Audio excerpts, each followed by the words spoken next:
নির্বাচনী উত্তাপ ছড়িয়েছে পাহাড়েও। বাড়ির উঠোন, হাটবাজার সবখানেই বইছে ভোটের হাওয়া।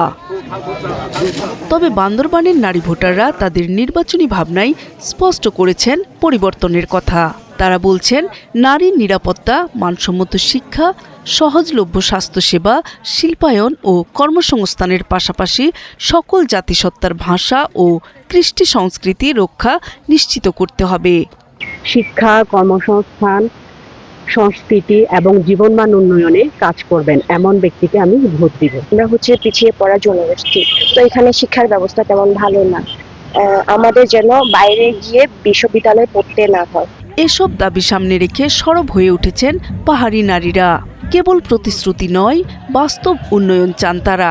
নারীদের যে দক্ষতা আছে, এই দক্ষতাকে উপস্থাপন করবে পুরো দেশ, বিশ্ব দেশে, এরকম সরকার একটা চাই আমরা। মৌলিক অধিকার নিয়ে যে সরকার কাজ করবে, সেই সরকারকে অবশ্যই আমরা ভোট দেওয়ার চেষ্টা করব। তারা আরও বলেন, নারীদের পিছিয়ে রেখে টেকসই উন্নয়ন সম্ভব নয়। নারী বান্ধব ও ব্যবসা বান্ধব পরিবেশ দেখতে চান তারা।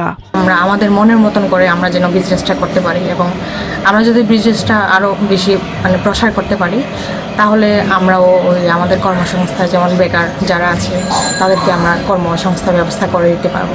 রাজনৈতিক নেতারা বলেন, নগরায়ন আর শিল্পায়নের দৌড়ে দেশ এগিয়ে গেলেও প্রান্তিকতার দাগ এখনো মুছে যায়নি পাহাড়ি এই জনপদ থেকে।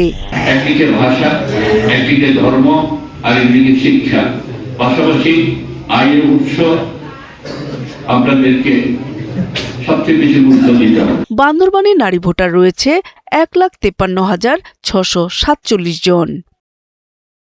নূর তাজমিন নীর, ৭১।